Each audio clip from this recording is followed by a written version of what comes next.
radiación. ¿Qué es lo que estábamos haciendo? Estábamos convirtiendo potencia eléctrica, la estábamos convirtiendo en campo electromagnético. Bien, y estábamos averiguando qué era un campo electromagnético, cómo estaba hecho, etcétera, etcétera, etcétera. Bien, entonces, ¿qué se requiere para generar una señal de radio? Para generar una señal de radio, o sea, una señal que sea emitida, que sea enviada al espacio desde una estructura metálica llamada antena, el truco consiste en hacer una onda, básicamente. ¿Ok? Bien, yo le podría colocar a una estructura metálica voltajes, yo podría cargarla de determinada forma, pero de esa manera yo no puedo conseguir una onda. ¿Está bien? Una onda es un evento oscilatorio, variable en el tiempo. ¿Está bien? Por lo tanto, para poder conseguir una onda electromagnética que sea variable en el tiempo, yo tengo que tener una potencia eléctrica que sea variable en el tiempo. Si yo logro hacer una potencia eléctrica variable, eso va a repercutir en una onda que también sea variable, ¿no es cierto? Bien, entonces, esa potencia eléctrica la vamos a hacer con corriente alterna.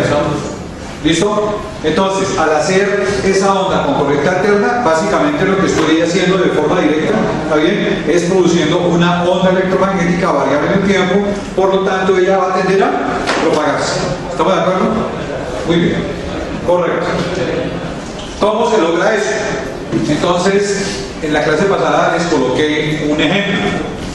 Bien, hoy vamos a verlo ya directamente sobre la estructura metálica. Entonces, esta barra que tengo pintada acá es una estructura metálica. Les repito, vuelve y juega. Una estructura metálica de qué está compuesta, ¿está bien? Dos tipos de cargas eléctricas, dos tipos de iones. Iones positivos que forman estructura del metal, o sea, átomos incompletos, y electrones libres que vendrían a ser iones negativos, que tienen movilidad, que son cargas que yo puedo hacer mover de diferentes maneras, ¿ok? Las puedo estimular para que se muevan. Correcto. Entonces, si en esta estructura metálica yo hago que esas cargas se aceleren de alguna manera, vimos la clase pasada que lo podía acelerar mediante una corriente alterna, entonces esas cargas oscilatorias van a producir una onda variable en el tiempo y por lo tanto van a producir una radiación de energía eléctrica. Entonces, cuando yo tengo cargas moviéndose en un sentido y en el otro, ¿se acuerdan? De acá para acá, de acá para acá, ¿está bien? Entonces, cuando llegan acá a este punto, tenemos campo eléctrico máximo en ese sentido. Cuando las cargas eléctricas llegan hasta este punto, tengo campo eléctrico en sentido contrario. ¿Ok? Entonces, cuando yo hago mover cargas en un sentido y en el otro, en una estructura metálica, al mismo ritmo, ¿está bien?, de la potencia de AC de la corriente alterna, ¿está bien? Básicamente lo que obtengo es una generación de campo eléctrico. ¿Estamos de acuerdo? Bien, pues movimiento oscilatorio de cargas inmediatamente genera campo eléctrico. Bien, ¿qué sucede?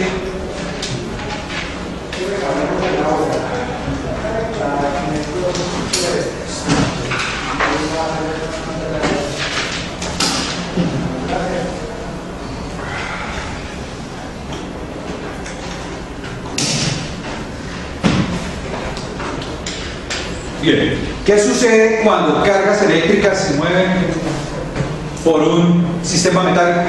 ¿Está bien? Entonces, el hecho de que las cargas se muevan también va a generar una corriente eléctrica. ¿Está bien?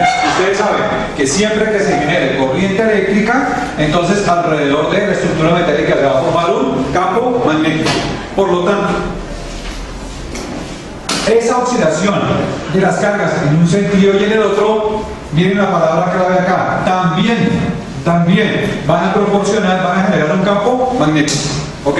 Entonces, cuando las cargas eléctricas se mueven en un sentido, campo girando en un sentido. Cuando las cargas eléctricas se mueven en sentido contrario, campo girando en sentido contrario. Bien, por lo tanto, la conclusión que vimos en la clase pasada es que cuando yo hago oscilar, cuando yo induzco a las cargas a que se muevan para un lado y para el otro, básicamente lo que voy a producir es campo eléctrico y campo magnético. ¿Ok? Bien. ¿Cómo se vería eso? ¿Está bien? Entonces, simultáneamente se ve que de un lado al otro de la estructura metálica se produce campo eléctrico y alrededor de la estructura metálica, girando en un sentido y en el otro, se va a producir campo magnético. ¿Correcto? O sea, simultáneamente se van a producir los dos campos. Bien, la vez pasada, la clase pasada, hicimos un experimento de mirar desde un lado, ¿está bien? Y decía yo que mediante este dibujo que está acá íbamos a representar esa situación. Entonces, cuando el campo eléctrico es hacia el lado de arriba, por ejemplo, es así en ese sentido, vamos a pintarlo de acá del centro hacia arriba. Cuando cambia, los electrones se mueven en sentido contrario, entonces el campo cambia al otro lado, entonces esta flecha acá representaría ese cambio de sentido en el campo, ¿correcto? Bien, entonces, esto es cuando los electrones están en un sentido y esto es cuando están en sentido contrario. Ahora, esto significa que cuando la corriente va en un sentido, las líneas de fuerza magnética giran en un sentido, entonces eso lo vamos a representar con esta flecha que está acá. Cuando la corriente pues, se mueve en sentido contrario, el campo magnético gira en sentido contrario, por lo tanto eso lo representamos con esta otra flecha que está acá. ¿Estamos de acuerdo? Bien, entonces, estas cuatro flechas que están acá representan las cuatro posibilidades de campo. Campos eléctricos en un sentido y en el otro, campos magnéticos en un sentido y en el otro. ¿Ok? Bien, si yo observo esto de frente, básicamente lo que voy a obtener es un par de campos que siempre están a 90 grados el uno del otro, siempre están en cuadratura, ¿está bien? Entonces, a esa presencia simultánea de los dos campos, tanto eléctrico como magnético, ambos guardando siempre esa posición de 90 grados, a ese conjunto lo llamamos campo electromagnético. ¿Estamos de acuerdo? Creo que hasta ya lo habéis pasado, ¿no? Campo electromagnético. Bueno, muy bien.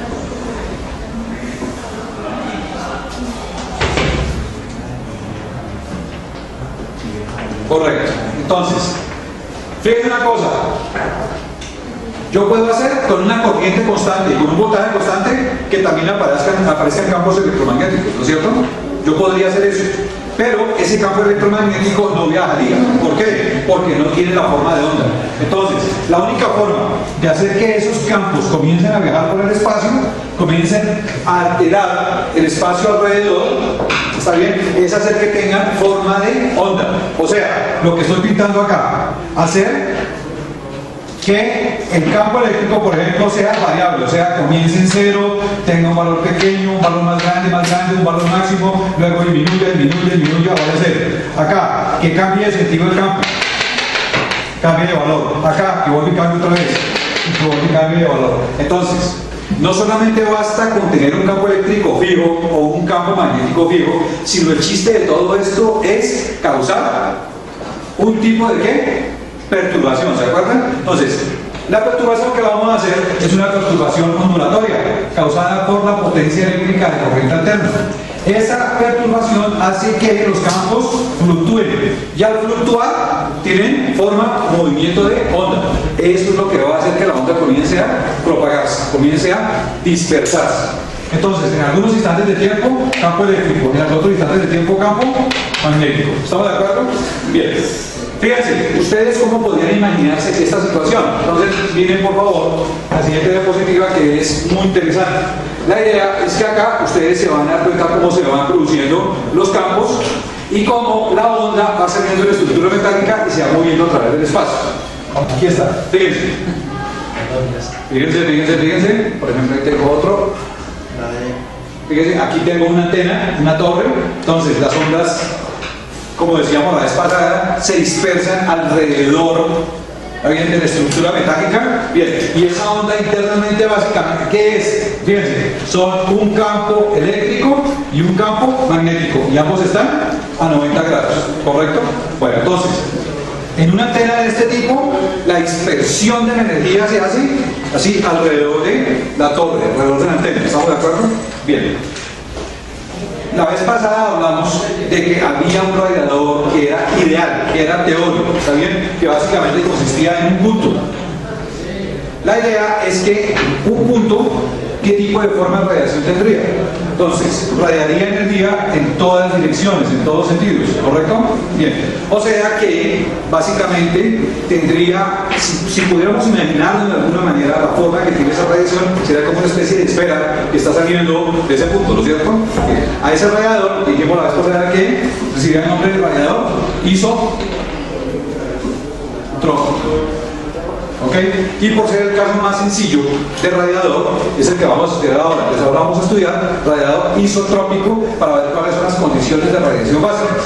Luego vamos a estudiar, vamos a tomar esas condiciones de radiación básicas y se las vamos a aplicar ya a antenas ya reales, digámoslo así.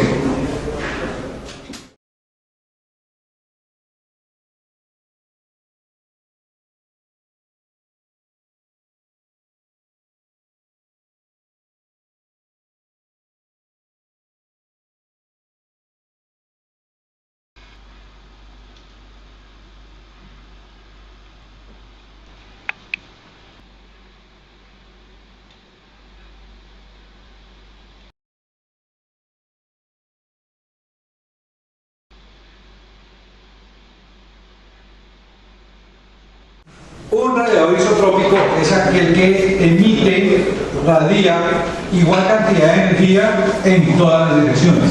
Recuerden, iso es igual y trópico es dirección. Isotrópico significa igual cantidad de energía en todas las direcciones. ¿Okay? Vamos a ver cómo sucede la radiación desde un teórico radiador isotrópico. Les recuerdo, isotrópico igual cantidad de energía en todas las direcciones. El radiador isotrópico es teórico. ¿Está bien? No existe en la realidad. No existe realmente. Solamente es una suposición teórica, ¿está bien? Es una condición perfecta que se utiliza para analizar cuáles serían las reglas básicas de la radiación de energía. Bueno, entonces supongamos que este cosito que está acá es un punto perfecto que está en la mitad del vacío, en la mitad del espacio, y ese señor en este momento es un transmisor, es un radiador de energía. Es isotrópico porque vamos a hacer que radie energía en todas las direcciones. ¿Okay? Entonces, ¿cómo se vería la radiación en todas las direcciones de ese señor? Se vería más o menos de la siguiente forma. ¿Sí se dan cuenta? Se vería como una esfera alrededor de él. Entonces, toda esta esfera que está acá sería la energía que está saliendo desde ese transmisor puntual, ¿correcto? Pero recuerden ustedes que si esa radiación que está acá, que está radiando en todas las direcciones, es una onda, entonces ella va a comenzar a avanzar. ¿Cómo podemos describir nosotros que esa onda va a comenzar a avanzar y que la radiación va a crecer? Entonces, una manera sencilla de hacerlo es esta. ¿Se dan cuenta? A medida que pasa el tiempo, a medida que la radiación va avanzando, entonces básicamente esa esfera que representa la radiación de ese punto comienza a crecer. ¿Estamos de acuerdo? Bien, entonces esa sería la manera como se propaga, como va haciendo la energía desde el radiador isotrópico, básicamente. Entonces eso es lo que queremos decir con radiación isotrópica. Entonces, fíjense. Esto que está aquí solamente es una representación. Fíjense, el truco es de que ese radiador está emitiendo energía, igual cantidad de energía en todas las direcciones. Entonces, si es en todas las direcciones alrededor de él, la radiación podemos imaginárnosla como algo que es de tipo esférico. ¿Estamos de acuerdo? Muy bien. Correcto. Entonces, fíjense, absolutamente toda la radiación que está saliendo, también recuerden que es de energía electromagnética. Por lo tanto, va a contener los dos campos, ¿cierto? Va a tener el campo eléctrico y va a tener el campo magnético. ¿Se acuerdan que hicimos una representación así en forma de flechas? ¿Por qué tiene que ser en forma de flechas? Son fuerzas. ¿Cómo? Porque básicamente lo que estamos emitiendo ahí son fuerzas. Correcto. ¿Y cuál es la manera más sencilla de representar una fuerza? Con una línea que tenga magnitud, dirección y sentido. Ustedes saben que esa línea, esa representación de fuerzas, es lo que conocemos con el nombre de vector. ¿Por Por lo tanto, esta representación de flechas de arriba hacia abajo, de un lado hacia el otro, es una representación de tipo vectorial. ¿Ok? Entonces, mediante esta flecha que estamos representando, la fuerza, perdón, Diego, por favor, no me interrumpa la clase.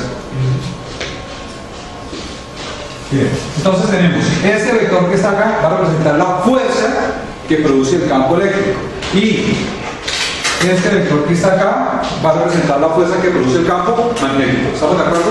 Bien, entonces tengo acá que básicamente la potencia emitida por este señor, convertida ya a campo electromagnético, digamos que esta es la potencia del transmisor, cuando yo la convierto en campo electromagnético se va a ver así. Son dos vectores, un vector de campo eléctrico y un vector de campo magnético. ¿Estamos de acuerdo? Bien. Esa sería la representación para el campo electromagnético, para la onda electromagnética. Bien, hay necesidad de fabricar una representación que nos indique, que nos muestre que esa onda se mueve, se propaga, tiene una dirección definida. ¿Cómo podemos hacer para fabricar esa representación? Esto es algo básico, ¿no?, de vectores. Bien, entonces, esta representación la podemos hacer con un tercer vector. Bien, fíjense, ¿hacia dónde va saliendo? Si el campo eléctrico y el magnético estuvieran en esta posición en este momento, ¿hacia dónde estaría saliendo la radiación electromagnética? A ver, vamos a decir, ¿cierto? ¿Se dan cuenta? Estaría hacia afuera, ¿correcto? Bien, entonces, esta flecha me indicaría a mí dos cosas. Primero que todo, que la radiación está en forma de onda y que está saliendo, ¿correcto? Bien, acá, hacia afuera. Es una representación de tipo vectorial. ¿Cómo hago yo para obtener esta representación vectorial? Entonces, se hace a partir de estos dos vectores. La pregunta del millón es: ¿cómo hago para obtener un vector a partir de otros dos? Pues se tendría igual magnitud, pero en el eje Z. Correcto, sí, pero ¿cómo se obtiene? ¿Ok? Sacando la hipotenusa de los dos vectores. ¿Sacándole qué? La hipotenusa. Sacándole la hipotenusa. No, porque es de la misma magnitud. Bien, entonces pónganle cuidado. Recuerden ustedes, ¿está bien?, que cuando yo tengo vectores, o sea, líneas que representan, flechas que representan fuerzas, y cuando hay varios vectores en este momento acá haciendo su trabajo, ¿está bien?, yo puedo hacer operaciones entre los vectores. ¿Correcto? Bien. Si yo tengo un vector, por ejemplo, en este sentido, y tengo otro vector que también funciona en ese sentido, ¿sí?, entonces yo puedo hacer operaciones entre los vectores, ¿no es cierto? ¿Cuál sería la operación más básica que yo puedo hacer entre dos vectores? Suma, ¿está bien? Entonces, si digo que este es el vector A, que representa determinada cantidad de fuerza en ese sentido, y este es el vector B, que representa otra cantidad de fuerza en ese sentido, ¿cómo haría yo para obtener una resultante total de fuerzas en ese sentido? ¿Cómo? Hago A más B. ¿Cómo se hace gráficamente A más B? Colocando el vector B al final del vector A. Correcto, coloco el vector B acá al final del vector A, y todo este nuevo vector sería el vector A más B. ¿Sí de acuerdo? ¿Cómo hago el vector A menos B? Igual, pero con la flecha de... Entonces cojo el vector A y fabrico, y si este es el vector B, entonces primero que todo me toca fabricar el vector menos B. ¿Sí o no? ¿Cuál sería el vector menos B? Pues un igualito que vaya en sentido contrario. ¿Qué significa el menos? Que va en sentido contrario. ¿Ok? ¿Y cómo hago el vector A menos B? Pues es lo mismo. Es este mismo vector, pero ya no con B, sino con menos B. ¿Estamos de acuerdo? Con el vector menos B. Bien. ¿Cómo lo hago? Lo coloco a continuación del vector A, ¿no es cierto? Bien. Entonces, el vector A está acá, ¿sí? Y el vector menos B está acá. Entonces, a partir, a continuación de él lo coloco. ¿Pero para dónde va ese vector? Hacia atrás, ¿no es cierto? Hacia atrás. Entonces sería el vector A menos el vector B, ¿correcto? ¿Cuál es la resultante de A menos B? El pedacito que queda atrás. El pedacito que queda, este pedacito que está acá, sería el vector A menos B. ¿Recuerdan? ¿Bien? Ok. Bueno. ¿Qué otro tipo de operaciones puedo realizar yo entre vectores? ¿Ustedes no se acuerdan? ¿Nunca las han visto?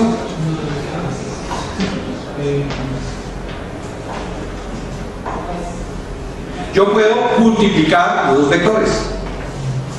¿Sí o no? Yo puedo multiplicar dos vectores. Bien, ¿cómo hago para multiplicar dos vectores? Eso es un tema básico. Depende. ¿Cómo? Entonces, no hay una forma única de multiplicar los vectores. Hay dos tipos de multiplicación de vectores. Entonces, dos tipos de multiplicación. Dos multiplicaciones. ¿Correcto? Una se llama el producto escalar o producto punto. Y el otro se llama producto vectorial o producto cruz. ¿Sí recuerdan? En algún momento de su bachillerato, en algún momento del reparo aquí en la universidad, tuvieron que haber visto eso. ¿Ok? Bueno, esto es pura matemática.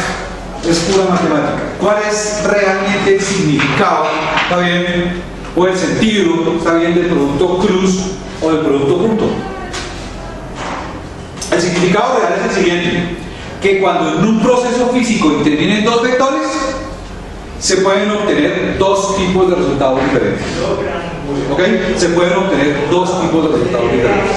Por ejemplo, hay procesos físicos en donde cuando yo meto dos vectores, lo que obtengo no es un vector, sino lo que obtengo es una cantidad física que no tiene dimensión. ¿Ok? Obtengo un escalar. ¿Correcto? El sentido del producto cruz es que cuando yo hago que dos vectores participen en un proceso físico, lo que obtengo es un nuevo vector. ¿Correcto? Un nuevo vector. Entonces, vamos a ver. Entonces, supongamos el vector A y supongamos el vector B. A punto B.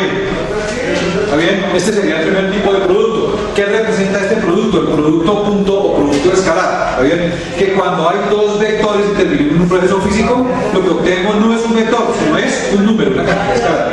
¿Correcto? ¿En dónde se aplicaría este ejemplo, este tipo de caso de vector, de producto vectorial? ¿Cómo? En amplificador. No. Eso es física básica. Eso, yo tuve que haber visto en química mecánica, creo yo. ¿Está bien? Por ejemplo.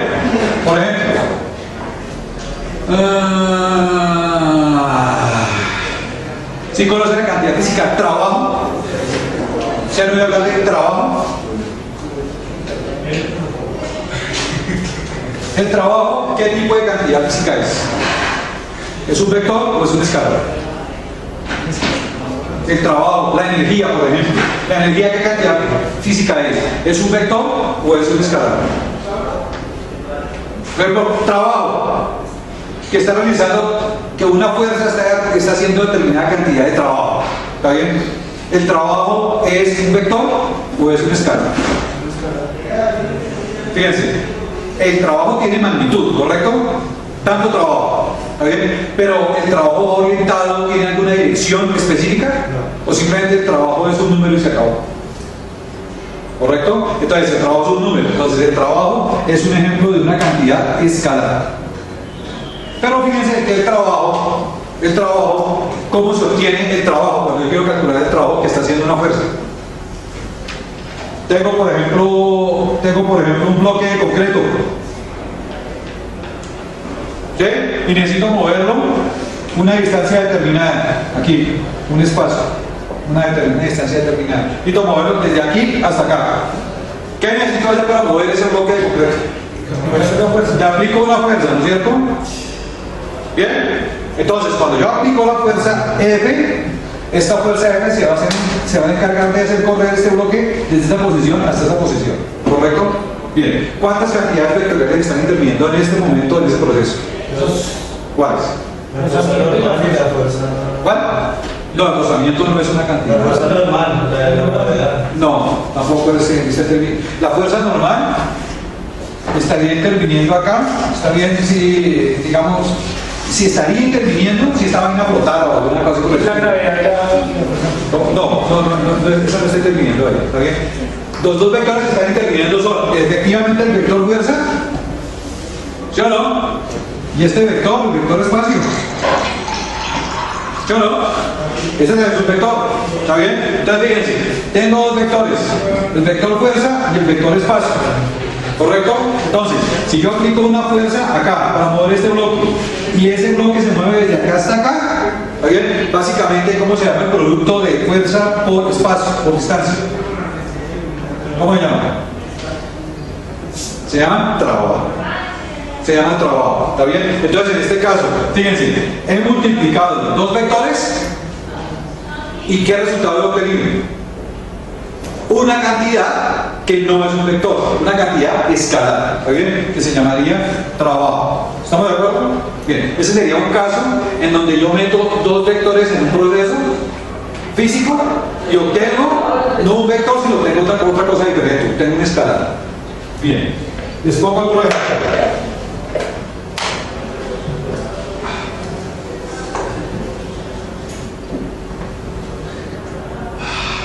Les pongo otro ejemplo. Por ejemplo, tengo aquí este aparatico que está acá. Tengo la cabeza de un tornillo hexagonal. Y yo necesito sacar, ¿está bien? Este tornillo y ahí desaparece porque está ahí, el moscado está enterrado y no lo puedo sacar de ahí. ¿Ok? Bueno, entonces vamos a estudiar formas de sacar el tornillo de la pared. Primera aproximación al problema. Entonces yo agarro aquí, comienzo a hacerle. ¿Qué opinan? ¿Será que lo puedo sacar? Eso está bien agarrado ahí.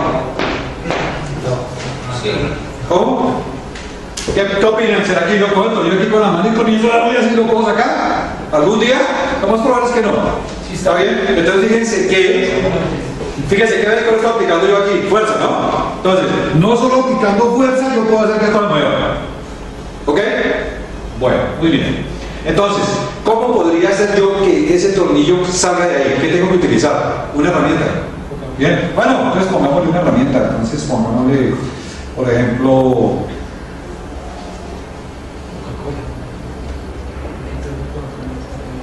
pongámosle esa herramienta. ¿Sí o no? Bien, entonces voy a coger mi herramienta. Por ejemplo, hago como va a ser para cargar el tornillo. La agarro aquí y de acá y comienzo a... ¿Será que la puedo sacar? Creo que era más una terminación. Fíjense, eso está bien oxidado, las vainas, la cojo y aquí comienzo a hacerle fuerza, ¿será que la puedo sacar? Lo más probable es que tampoco la puedo sacar. ¿Sí o no? Entonces, ¿qué tengo que hacer yo para poder sacar ese tornillo de ahí? Bueno, entonces pongo un poco de Coca-Cola. ¿Y después qué hago? Agarro de aquí. ¿Sí o no? Es más, si esto es más largo, mejor. ¿Está bien? Bueno, agarro de acá y muevo. Y ahí sí, ustedes se dan cuenta que sea lo que sea esta vaina, es posada. ¿Correcto? Fíjense las tres etapas. Primero le apliqué una fuerza acá, luego otra vez la fuerza acá y luego le apliqué la fuerza de aquí. Y aquí sí logré, está bien, que el tornillo saliera. ¿Por qué aquí sí lo logré? Tenía más palanca. Porque utilicé una ventaja mecánica, algo que se llama el efecto de la palanca.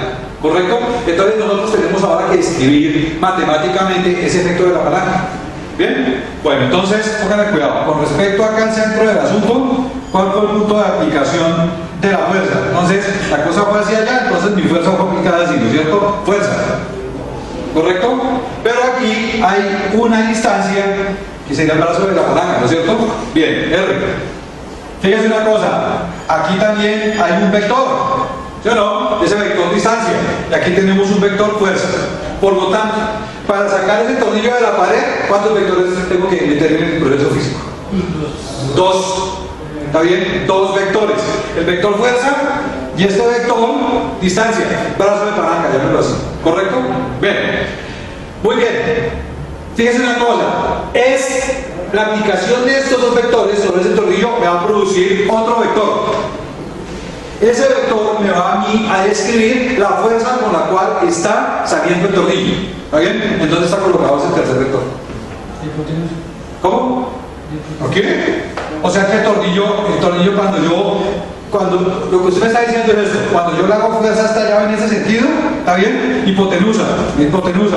O sea, el tornillo arranca para allá. ¿Sí o no? Eso es lo que usted me está diciendo. Si es la hipotenusa, entonces cuando yo haga esta vaina, el tornillo llega y corre para allá. El eje Z hacia acá, hacia abajo. ¿Sí se dan cuenta? Entonces, cuando yo hago esto, ¿sí o no? El tornillo siente una fuerza que lo obliga ¿a qué? A salir. ¿Estamos de acuerdo? O sea, para poder describir la fuerza que saca el tornillo de ahí, tengo que utilizar un vector en este sentido que está acá. ¿Estamos de acuerdo? Este nuevo vector que yo tengo acá, ¿está bien? Sería el que describe cómo se mueve, cómo sale ese tornillo de ahí, ¿correcto? Bien, entonces he metido dos vectores, el vector fuerza y el vector brazo de palanca, ¿está bien? Y esos dos vectores me han generado un nuevo vector, que esta es la fuerza que me saca el tornillo de ahí. ¿Estamos de acuerdo? Entonces, este es un proceso físico en donde yo incrimino dos vectores y se me produce otro vector. ¿Sí se dan cuenta? Entonces, hay procesos físicos en donde yo incrimino dos vectores y me sale un escalar. Y hay otros procesos físicos en donde meto dos vectores y me sale otro vector. Este es el ejemplo de que salió un nuevo vector. ¿Estamos de acuerdo? Bueno, muy bien. Bien, ¿cómo se llama este nuevo vector? ¿Con qué nombre conoce?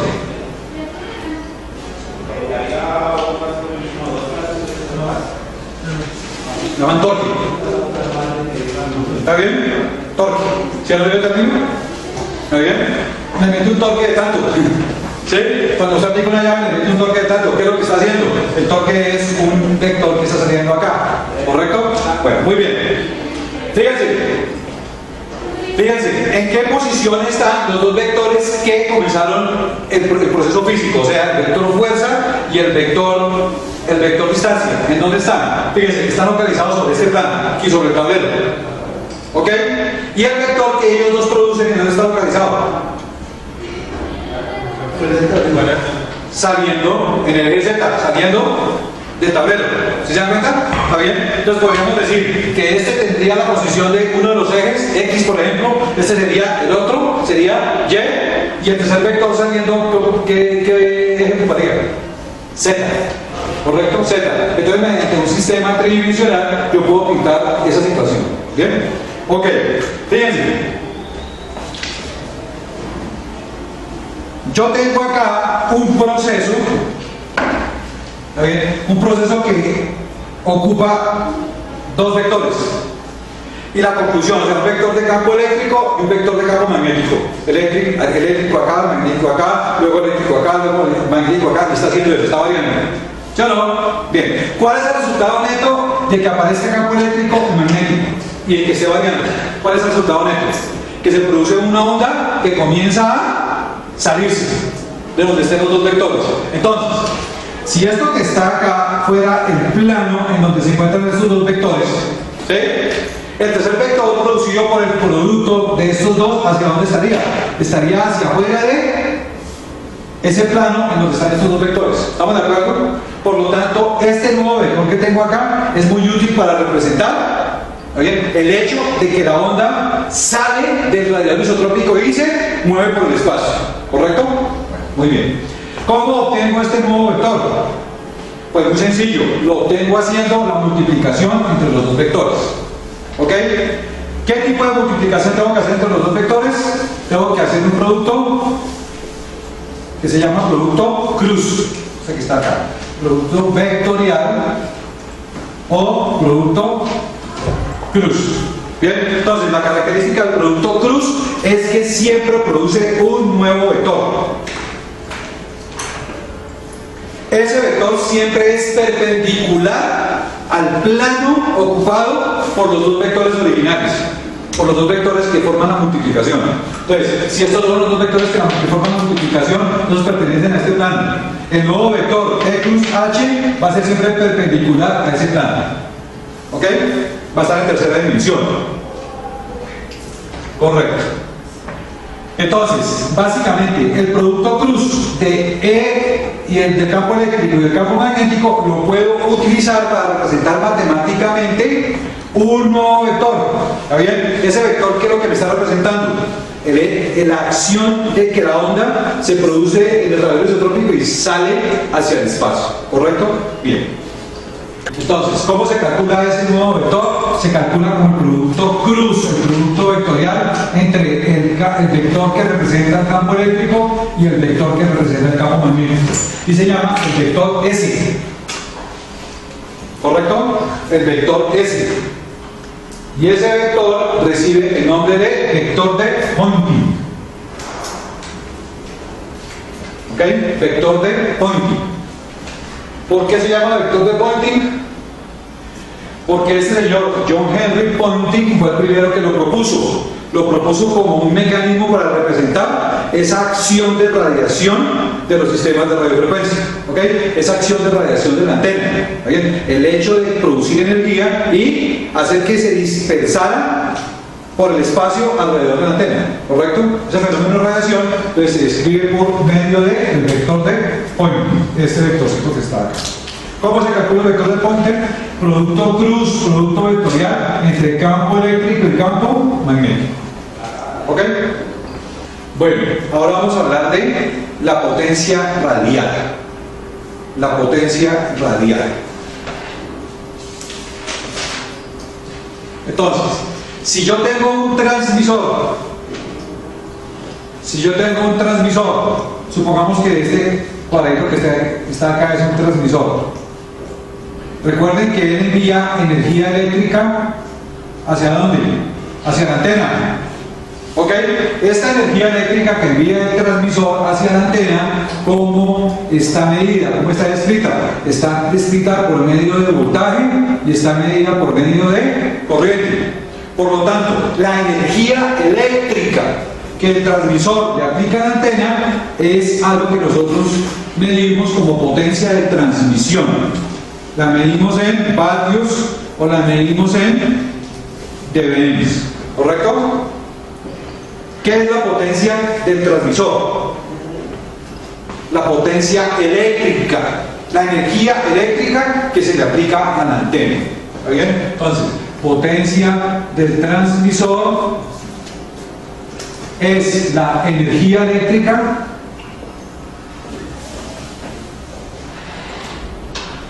que se aplica a la antena. ¿Correcto? Bien. ¿Cuál es la misión de la antena? Convertir esa potencia eléctrica en campo electromagnético. Mejor dicho, transformar la naturaleza, el tipo de energía que estamos colocando ahí. Porque fíjense, ¿cuál es la naturaleza de la energía que sale del transmisor y llega a la antena? ¿Qué naturaleza tiene? Naturaleza eléctrica, es energía eléctrica. Entonces, la energía acá es energía eléctrica. Básicamente. ¿Qué es lo que hace la antena? Convierte la energía eléctrica en campo electromagnético. ¿Está bien? Por lo tanto, esa energía que sale de acá, fíjense, la que sale de la antena va a ser energía electromagnética. Entonces, básicamente lo que está haciendo la antena es una conversión de energías, de energía eléctrica a energía electromagnética. La antena transmisora. La antena receptora, ¿qué es lo que hace? La antena en el lado receptor convierte esa energía electromagnética nuevamente en energía eléctrica. ¿Ok? Bueno, entonces estamos ante un proceso de conversión de energías. ¿Qué es lo que dice el principio de conservación de la energía? La energía no se crea ni se destruye, solo se transforma. ¿Correcto? Bien. ¿Cuál es el objetivo de la antena? Convertir, o sea, transformar toda la energía eléctrica en energía electromagnética. ¿Listo? Eso se logra cabalmente. O sea, ¿toda la energía eléctrica se convierte en electromagnética? No, perdidos. Ya sabemos que no. Como primera medida, todo esto que está acá son estructuras metálicas y esta puede ser muy larga y puede tener un alambre muy delgadito. Por lo tanto, toda esta estructura va a tener una componente causada por metal largo y delgadito. ¿Cuál componente eléctrica es esa? La componente resistiva. ¿Y qué le hace la componente resistiva a la energía? ¿Cómo? La transforma. ¿Está bien? La componente resistiva transforma la energía. ¿Está bien? ¿En qué la transforma? En calor. ¿Está bien? Por lo tanto, esta estructura metálica realmente está haciendo dos conversiones de energía. ¿Está bien? Dos. El elemento metálico como tal está haciendo una conversión de energía en forma de calor. Y aquí al final, la antena como tal, lo que quede de energía, ¿está bien? Porque aquí ya un pedazo de energía se convirtió en calor, entonces lo que quede de energía, esa energía finalmente va a ser convertida en energía de campo electromagnético. ¿Estamos de acuerdo? Entonces, todo el sistema radiante conformado por línea de transmisión y antena realmente hace dos conversiones de energía. Convierte la energía del transmisor en calor y en energía electromagnética. ¿Bien? Bueno, el calor no sirve para algo. O sea, yo logro establecer algún tipo de comunicación a punta de calor. Por ejemplo, una persona se le para frente a una antena y comienza, está más calientico, está menos calientico. ¿Sí? Yo logro algún sistema de comunicación a punta de calor. No, ¿no es cierto? ¿Está bien? Entonces, el calor básicamente en este proceso es beneficioso para la comunicación o no. No. Entonces, el calor que se produce ahí se considera que es un desperdicio, que es una pérdida de energía, porque no está participando en el proceso de comunicación electromagnética. La única energía que va a ser útil para el proceso de comunicación es la electromagnética. ¿Estamos de acuerdo? Esa sí se considera útil para la parte de comunicación. Entonces, por lo tanto, esta energía electromagnética que resulta de la energía eléctrica menos la energía térmica, esta que está acá, esta electromagnética, es lo que se conoce con el nombre de energía radiada finalmente al espacio. ¿Ok? Esa es la energía finalmente radiada al espacio, la energía electromagnética. ¿Ok? Esa es la que va a fabricar o constituir lo que llamamos radiación, o sea, la señal de radio. Bien, esa energía electromagnética es la radiada, es la señal de radio. Muy bien. Fíjense una cosa, voy a pintar ese proceso, pero sobre la esfera.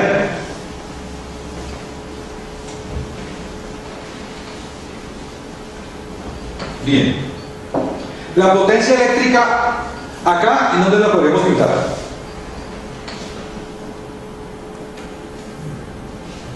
Pues aquí, en el radiador, aquí está la potencia del transmisor, ¿sí o no? ¿Qué es lo que hace este radiador? Convertir esa potencia en dos cosas, ¿no? Bien, él convierte eso en calor y lo convierte en esta onda que está acá. ¿Estamos de acuerdo? Bien, entonces, este calor que está acá es desperdicio. Bien, esta bola que está acá es la energía electromagnética que está siendo emitida en todas direcciones, o sea, esta es la radiación isotrópica. ¿Estamos de acuerdo? Bien, entonces fíjense una cosa, principio de conservación de la energía. La energía no se crea ni se destruye, solo se transforma. Bien, entonces, de la potencia del transmisor menos descontando la parte de calor, ¿está bien? Esa energía que se radia, que sale, ¿en dónde va a estar? ¿A dónde va a dar? ¿En dónde la pueden ustedes pintar ahí? En la superficie de la esfera. ¿Cómo? En el volumen de la esfera. No, en la superficie. ¿Está bien? Entonces, correcto. Entonces, fíjense una cosa. Si ustedes quisieran pintar un lugar en donde se encuentra distribuida la energía, ¿está bien? La energía que tenía el transmisor originalmente, esa energía estaría repartida ¿en dónde? En toda la superficie, ¿está bien? En toda la superficie de la esfera. ¿Correcto? Entonces, esa cáscara, esa superficie de la esfera es la que me va a representar a mí ¿qué? La cantidad total de energía que yo he enviado al espacio. ¿Ok? Entonces, fíjense, acá la potencia estaba concentrada en un cable, en un punto específico. ¿Ok? Acá la energía va a estar distribuida por todo el espacio. ¿correcto? Para este caso teórico, ¿cuál es el espacio? La superficie de la esfera, ¿correcto? Entonces, toda la energía va a estar repartida acá en la superficie de la esfera. Bien, entonces, ¿cómo hago yo para medir la potencia radial? ¿Se dan cuenta? ¿Cómo hago yo para medir la potencia radial? Entonces, a mí me quedaría muy complicado tomar toda la superficie de la esfera, ¿correcto? Entonces, básicamente, para poder,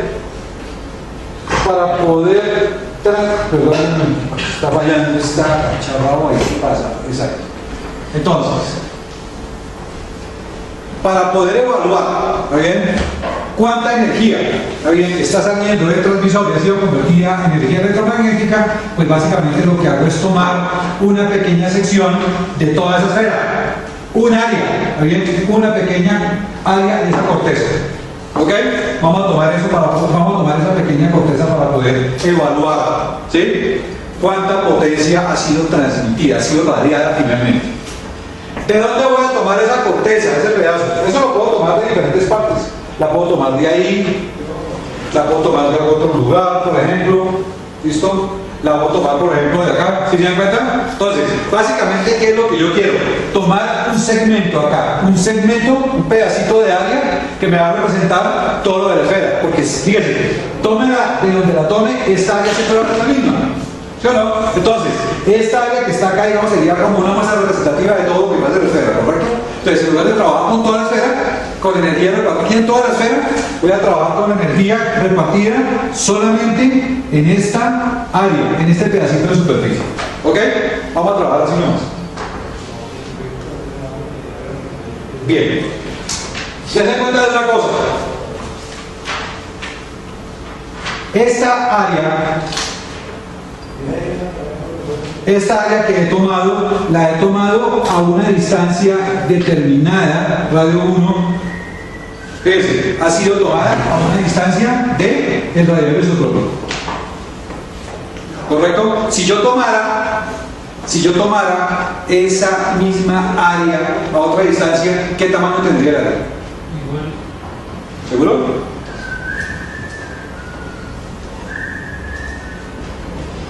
Fíjense, si la tomara a otra distancia, ¿está bien? ¿Cómo se vería? Se vería más pequeña. ¿Por qué? ¿Por qué? Porque la esfera a la cual pertenece esta es más chiquita y ese tamaño de esfera va a depender de la distancia a la cual se encuentre esa esfera, que es el punto donde he hecho la medición con respecto a el radiador isotrópico. ¿Está bien? Entonces, fíjense que la forma en que se está proyectando la energía se muestra acá con estas líneas, ¿correcto? Esta área, ¿está bien? Lo que pase dentro de esa área va a depender de qué básicamente. ¿De qué depende? De la distancia a la cual esté yo contemplando, haciendo la medición. ¿Bien? Entonces, todo va a depender de esto, de la distancia. ¿Ok? Acá, en este punto, se encuentra el transmisor. ¿Listo? De hecho, acá tenemos la potencia. Mira, acá está la potencia del transmisor. Bien, y vamos a hacer la medición de esa área, de esas áreas, pero a diferentes distancias. Aquí, a una distancia R, a una distancia 2R, a una distancia 3R. Y vamos a observar qué sucede. ¿Ok? ¿Qué sucede? Entonces, fíjense una cosa. Ya no vamos a tomar toda, ya sabemos que no pasa en toda la esfera, ¿sí? Pero en lugar de ponernos a trabajar con toda la esfera, vamos a trabajar solamente con el pedacito de área. ¿Ok? Vamos a representar la cantidad de energía que va en esta dirección determinada. Vamos a representarla con unos rayitos. Estos son rayitos de energía, digamos así. ¿Ok? Bueno, entonces fíjense, vamos a tomar a esta distancia R, vamos a tomar esta área que está acá. Bien, fíjense una cosa. ¿Cuántos rayitos pasan a través de esa área? Todos, ¿no es cierto? Bien, entonces, fíjense que tengo, si esos rayitos son la energía transmitida, la potencia transmitida, entonces yo voy a tener aquí una determinada cantidad de potencia distribuida en toda esta área que estoy trabajando acá. ¿Correcto? En toda esta área. ¿Sí? Toda la potencia se distribuye en general, ¿correcto? Bien. Cuando yo aumento la distancia a 2R, ¿qué sucede con la cantidad de potencia? Si yo Si yo tengo, fíjense, ahora, esta área que tengo acá, ¿está bien? Tiene que aumentar. ¿Por qué? Porque estoy considerando una esfera más grande, ¿está bien? Una distancia más grande, ¿está bien? Por lo tanto, tengo, fíjense, la misma potencia, porque son los mismos rayos que están avanzando hacia acá, pero ahora distribuidos en un área mucho más grande. ¿Correcto? Entonces, fíjense, si yo sacara un área del mismo tamaño a la que tengo acá, por ejemplo, esta área que está acá, y comparamos las dos áreas, esta área con esta área, ¿qué veríamos de diferencia? La potencia. ¿Cómo? ¿Cómo? La potencia distribuida entre cada una de las áreas. La potencia se estaría distribuyendo de manera diferente. ¿Está bien? ¿Cómo? ¿En dónde habría más potencia por unidad de área? ¿En R1 o en 2R? ¿En R o en 2R? En R tendríamos más potencia distribuida por unidad de área, ¿no es cierto? Bien. O tendríamos menos. Eso es. Dije que hizo cada cliente. No. ¿Está bien? Fíjense. A esta unidad de área que tengo acá, la están cruzando una determinada cantidad de rayitos todos. Mientras tanto acá, a distancia 2R, esta área que tengo acá creció. Si tomáramos un área del mismo tamaño comparable, veríamos que acá en esta tengo todos los rayitos. Acá, los rayitos se distribuyen en todo esto. Por lo tanto, a esta sola área le van a corresponder unos poquitos. ¿Correcto? Bien. Entonces, a esa distribución de energía, ¿está bien? Por unidad de área, que se ve afectada por la distancia, a esa distribución se le denomina, se le llama densidad de potencia. ¿Correcto? Densidad de potencia. ¿Qué características tiene la densidad de potencia? Cumple o está afectada por la ley de inversa del cuadrado. ¿Qué quiere decir? Que a medida que yo aumente la distancia, disminuye la distribución en un área comparable, la distribución de energía va a disminuir cuadráticamente. Cuadráticamente. O sea, va a disminuir rápidamente. Fíjense, si yo avanzo un poquito más hasta una distancia 3, si tomo un área del mismo tamaño comparable, fíjense, acá era densamente poblada la energía en el área, acá menos y acá prácticamente nada, poquitico. ¿Ok? O sea, la cantidad de energía dispersa en cada unidad de área va disminuyendo. ¿En qué relación? Según el cuadrado de la distancia. ¿Ok? Según el cuadrado de la distancia, en la línea inversa. ¿Listo? ¿Cuánto vale? ¿Cómo puedo calcular yo el área de una esfera? No el volumen, díganme bien, no el volumen, sino el área de la esfera. El área de la superficie, la cascarita nomás. ¿Cuánto vale? Esa cáscara vale 4pi r cuadrado. Esa es la manera de calcular. Esto que está acá es para calcular el área de la superficie de una esfera. ¿Qué es la densidad de potencia? Es la cantidad de energía radiada, o sea, que ya salió del transmisor de la antena, esta energía radiada distribuida por unidad de área. ¿Ok? Por unidad de área. ¿Cuál es el área de la esfera? 4pi r cuadrado. ¿Está bien? La energía inicialmente la energía. Buenas noches. La energía inicial, ¿de dónde salió? Del transmisor, ¿cierto? Salió de acá, por ejemplo, que es transmitido. ¿Está bien? Por lo tanto, la densidad de potencia sería la energía del transmisor menos las pérdidas, lógicamente, distribuida en toda esa esfera. Por lo tanto, esa densidad de energía va a ser igual a ¿qué? A la potencia del transmisor sobre 4pi r cuadrado. Potencia entre área. ¿Correcto? Potencia entre área. Bien. Esto se llama la densidad de potencia. Y sucede que la densidad de potencia, así calculada, la densidad de potencia corresponde ¿a quién? Corresponde a la magnitud del vector de Poynting. ¿Correcto? Entonces, la magnitud del vector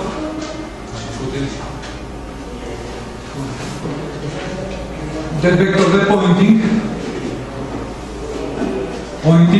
que se llama S, la magnitud de ese vector es lo mismo que la densidad de potencia, corresponde a la densidad de potencia. Correcto. O sea, yo tengo aquí un vector. ¿Qué tamaño tiene ese vector? ¿Qué tamaño tiene el vector? Tiene potencia transmitida sobre 4pi r cuadrado. Esa es la magnitud de ese vector. ¿Correcto? Y la magnitud de ese vector recibe el nombre de densidad de potencia. Fíjense, a esa densidad de potencia o a la magnitud de ese vector, en términos ya más coloquiales, en términos ya más cristianos, ¿está bien? Se le tiene un nombre, se le tiene un apodo, ¿está bien? Entonces, a esa magnitud de densidad de potencia, a la magnitud del vector, se le conoce con el nombre de intensidad. ¿Correcto? Intensidad. Entonces, ¿ustedes han oído el término intensidad? Por ejemplo, esa lámpara es más intensa, esa lámpara es menos intensa. ¿Correcto? Bien, entonces, el término intensidad está relacionado con ¿qué? Con la densidad de potencia. ¿Correcto? O sea, la cantidad de energía repartida por unidad de área. La cantidad de energía radiada distribuida en unidad de área. ¿Ok? Un área de determinado tamaño acá tendría mayor potencia distribuida en ella, en esa área. Por lo tanto, en esta área, o sea, a esta distancia, yo podría decir que hay una mayor densidad de potencia, ¿sí o no? Hay más potencia por unidad de área. Si yo avanzo un poquito una distancia determinada y miro un área comparable, ¿qué puedo concluir? Que en esta área hay menor cantidad de potencia distribuida, ¿cierto? Por lo tanto, aquí a esta distancia voy a tener que menos densidad de potencia. ¿Correcto? Y si avanzo otro poquito más para acá, a ver, y tomo una sección, una área comparable, aquí voy a observar que aunque hay menos cantidad de energía que en el caso anterior, ¿correcto? Por lo tanto, yo puedo concluir que aquí hay menos densidad de potencia. ¿Cuál fue el otro nombre que le di a la densidad de potencia? Intensidad. O sea, que si yo coloco algo acá, ¿cómo sentiría esa radiación? Muy intensa. ¿Correcto? Si me paro acá, ¿qué sentiría? Y si me paro acá, muchísimo menos intensa. ¿Estamos de acuerdo? ¿Por qué? Porque la intensidad, que fíjense que no es sino solamente una palabra, ¿está bien? Realmente está relacionada o está escrita matemáticamente. ¿Por qué? Por la densidad de potencia. O sea, la intensidad que ustedes conocen, la intensidad de ese foco, la intensidad del sonido, etcétera, etcétera, etcétera, esa intensidad realmente ¿qué es? ¿Realmente qué es? Cantidad de energía distribuida en unidad de área. O sea, lo que ustedes conocen como intensidad, realmente eso que es, ¿cómo se llama? Se llama densidad de potencia. Recuerden siempre eso. ¿Ok? Densidad de potencia. Bueno, ¿cómo hago yo entonces para saber si esto es intenso o esto es menos intenso o esto es menos intenso? ¿Cómo hago yo para poder saber eso? Muy sencillo, ponle cuidado. Mírenlo. ¿Sí lo ven? ¿Sí lo ven? Listo. ¿Está bien? Entonces, si este que está acá fuera cada uno de ustedes, y se va con un receptor en la mano, ¿está bien? Y se para aquí en esta área, ¿qué es lo que quiero decir que se pare en esa área? ¿Qué es realmente lo que quiero decir? Que se pare a esta distancia del transmisor, ¿sí o no? Entonces, en ese punto, a ver, supongamos que el transmisor es este foco de luz, ¿sí? Y yo me paro aquí con mi receptor, ¿correcto? Estoy a determinada distancia, ¿estamos de acuerdo? Bien, en este punto, que corresponde a ¿qué? A la superficie de una esfera de radiación que viene desde ese punto, ¿sí o no? Entonces, solamente en este pedacito de área, aquí, ¿qué voy a obtener? Determinada cantidad de energía lumínica repartida en un área teórica, digámoslo así. ¿Correcto? Bien, en este punto que tengo acá, donde estoy aquí parado, hay mucha energía de esa repartida aquí por unidad de área, ¿no es cierto? Bien, entonces si yo me pongo acá con un receptor, ¿qué cantidad de energía hay aquí en este momento? Hay mucha. O toda esta área está tupida, está llena de energía. ¿Estamos de acuerdo? Bien. Entonces, ¿qué nivel de señal debería captarlo aquí? ¿Alto, mediano o alto? Vamos a ver si es cierto. Si yo tuviera 1 metro, miren lo que me leería. ¿Sí o no? Bien. ¿Qué sucede si cojo ese muñeco y le hago esto? Párese ahí. ¿Está bien? Fíjese. Tengo un área de un tamaño comparable a esta que tengo acá, pero la tengo no a esta distancia, sino la tengo más lejos. ¿Está bien? Entonces, ¿qué efecto causa el hecho de que yo coloque esta área comparable más lejos? Mejor dicho, ¿qué efecto tiene que yo me haga más lejos y mida? Eso es lo que les quiero decir. El área comparable es el área de medición. ¿Ok? Entonces, ¿qué efecto tiene que yo mida más lejos? ¿Cuál es el efecto? Que en esta área que estoy considerando voy a obtener menor cantidad de energía repartida. ¿Por qué? Porque sucede que esta área le pertenece a una esfera de radiación que es más grande. Por lo tanto, al ser más grande, al haber más superficie, al haber más superficie, ¿qué pasa con la potencia? Se distribuyó en una superficie más grande. Por lo tanto, a cada pedacito de área, ¿cuánta potencia le toca? Menos. Ahora, si avanzo más, ¿sí o no? Entonces, el área, ¿cuál sería? Mucho más grande.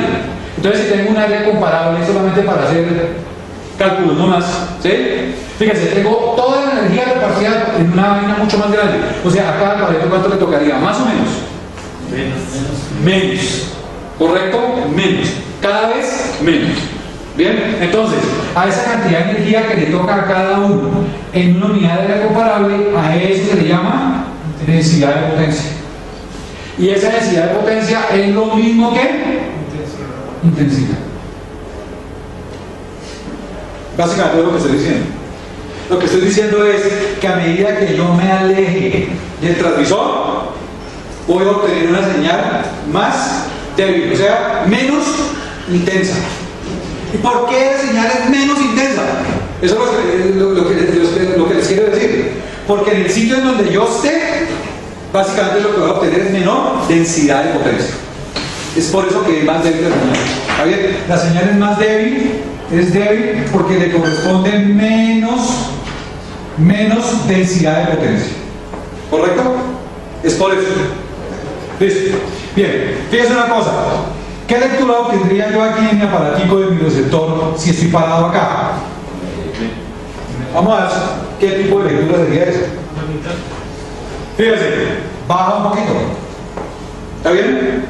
¿Por qué bajó? ¿Por qué bajó? Porque aquí la energía está más dispersa. Por lo tanto, lo que me alcanza a tocar en mi antenita va a ser mucho menor. ¿Ok? ¿Cómo hago yo para poder hacer que mi antenita capture más energía? Esa es una de las formas. Eso es lo que quiero que ustedes tengan en cuenta. ¿Está bien? Yo tengo varias formas de hacer esto. ¿Está bien? Pero la que ustedes conocen hasta ahora, la más obvia, ¿cuál sería? Acercarme. ¿Está bien? Entonces, entre más cerquita esté yo a este pedacito de espacio donde está mi antena, le va a corresponder ¿qué? Más energía repartida en este pedacito digamos, de área en donde esté mi antena localizada. ¿Ok? Listo. Si me alejo más, mírenlo. Si me coloco ahí, ¿de qué tipo sería la lectura? Aún más pequeño, ¿correcto? Bien. ¿Qué relación de lectura hay entre esta y esta? ¿Cómo sería el cambio? ¿De qué tipo es? Sería de este tipo. Cumpliría con el inverso del cuadrado. ¿Está bien? O sea, la disminución de nivel acá, ¿está bien? Bajaría con el inverso del cuadrado de la distancia. Y acá seguiría bajando con el inverso del cuadrado de la distancia. O sea que bajaría muy rápidamente. ¿Ok? A medida que yo me aleje del transmisor, el nivel de señal que llega acá cada vez va bajando más rápidamente. ¿Por qué? Porque la radiación de energía se dispersa de tal forma que aquí la intensidad, fíjense, cumple con la ley del cuadrado inverso. ¿Está bien? Del cuadrado inverso, se llama eso. Entonces, fíjense una cosa, ¿qué hemos tratado de mirar hoy? Que el campo electromagnético, después de que sale de la antena, cuando está radiado, a medida que va aumentando la distancia a la cual se encuentra el correspondiente al transmisor, va bajando considerablemente su intensidad. ¿Está bien? ¿Por qué va bajando la intensidad? ¿Está bien? Porque lo que va bajando es la densidad de potencia. Recuerden eso, la densidad de potencia. ¿Ok? ¿Cómo hago para comprobarlo? Me puedo colocar a diferentes distancias. ¿Ok? Le puedo colocar a diferentes distancias. Entonces, a medida que yo vaya incrementando la distancia, lo que voy a obtener es menor nivel de señal. A ese menor nivel de señal se le llama intensidad. ¿Está bien? Intensidad. ¿Y corresponde físicamente a qué? A la magnitud del vector de radiación, a la magnitud del vector de Poynting. ¿Okay? O sea, a la densidad de potencia.